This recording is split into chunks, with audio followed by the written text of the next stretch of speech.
Buzzy the Double-Decker Bus, a bedtime adventure. Once upon a time, in a busy little town called Wheelington, there lived a bright red double-decker bus named Buzzy. Buzzy was not like other buses. He had two floors instead of one, which made him very special. Children loved to ride on his top deck because they could see everything from up high. Every morning, Buzzy would wake up in the bus depot, stretch his wheels, and give a little toot with his horn. "Good morning, Wheelington," he would say. "Today is going to be a wonderful day." Buzzy loved his job. He drove all around town, picking up people and taking them where they needed to go. Some went to work, some went to school, and others went shopping or to visit friends. Buzzy was proud to help everyone get around safely. "All aboard!" Buzzy would call cheerfully as people climbed his steps. "Please hold on tight. Next stop, Main Street." The other vehicles in town were Buzzy's friends. There was Zoom the sports car, who was very fast but could only carry a few people. There was Hank the pickup truck, who was strong and could carry heavy things in his back. And there was Polly the police car, who kept everyone safe on the roads.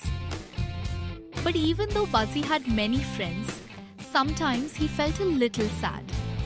You see, because he was so big, he couldn't go down all the small streets in town.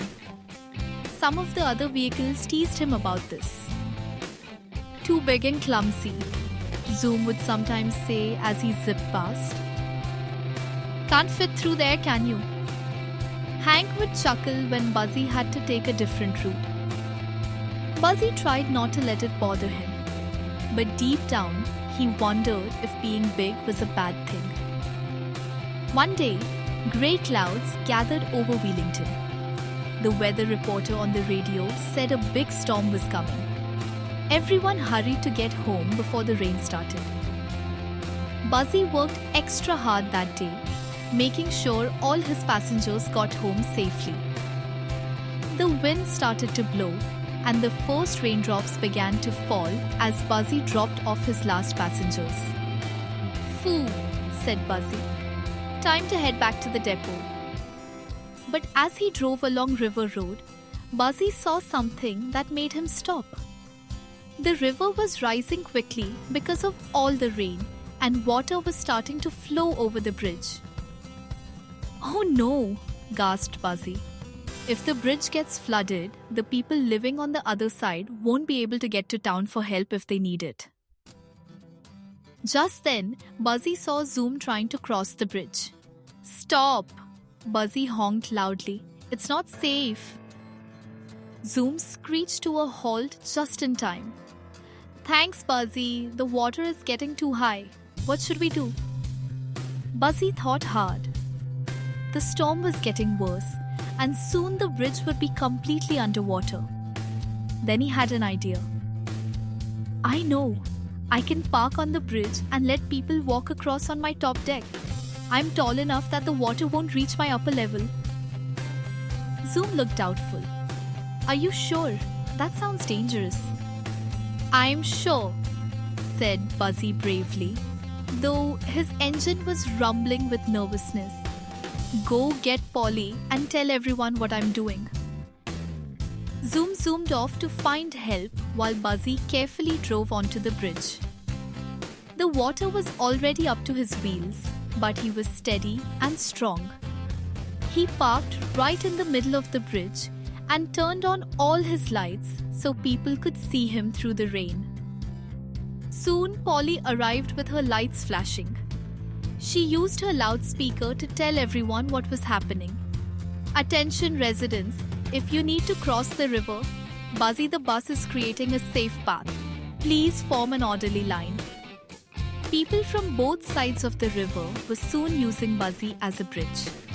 They climbed up his stairs to his top deck, walked carefully from one end to the other, and then went down his back stairs. Children giggled with excitement at this unusual bus ride. "Thank you, Buzzy," everyone said as they crossed safely. Buzzy stayed on the bridge all night long. The rain fell and the wind blew, but Buzzy didn't move. He was determined to help everyone who needed to cross. By morning, the storm had passed and the water level started to go down. Buzzy was tired but happy. He had helped so many people. As the sun came up, all the vehicles in town came to see Buzzy. Even the mayor was there. "3 cheers for Buzzy," shouted the mayor. His quick thinking and bravery helped keep our town connected during the storm. Everyone honked and cheered. Zoom drove up next to Buzzy. "I'm sorry I ever teased you about being big," he said. "Being big is what made you a hero." Hank the pickup truck agreed.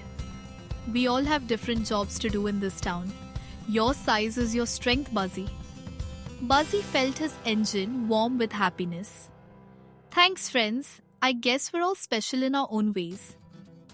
From that day on, Buzzy drove around Wheelington with even more pride than before. Children would point and wave when they saw him coming. "Look, it's Buzzy the bridge bus," they would shout happily. Buzzy still couldn't go down all the small streets, but that didn't bother him anymore. He knew that being a double-decker bus was special, and he was exactly the right size to help in ways that no one else could. Every evening after his last route, Buzzy would return to the depot and tell stories to the younger buses. He told them about the night of the big storm and how important it is to be proud of who you are. No matter what you look like or how big or small you are, Buzzy would say, "You are special, and someday you'll find that the things that make you different are exactly what will help you make a difference." And the little buses would beep happily, dreaming of the day when they too could help others in their own special way. As for Buzzy, he still woke up every morning, stretched his wheels, and gave a cheerful toot with his horn. But now he would say, "Good morning, Wheelington. Today is going to be a wonderful day, and I'm ready to help however I can."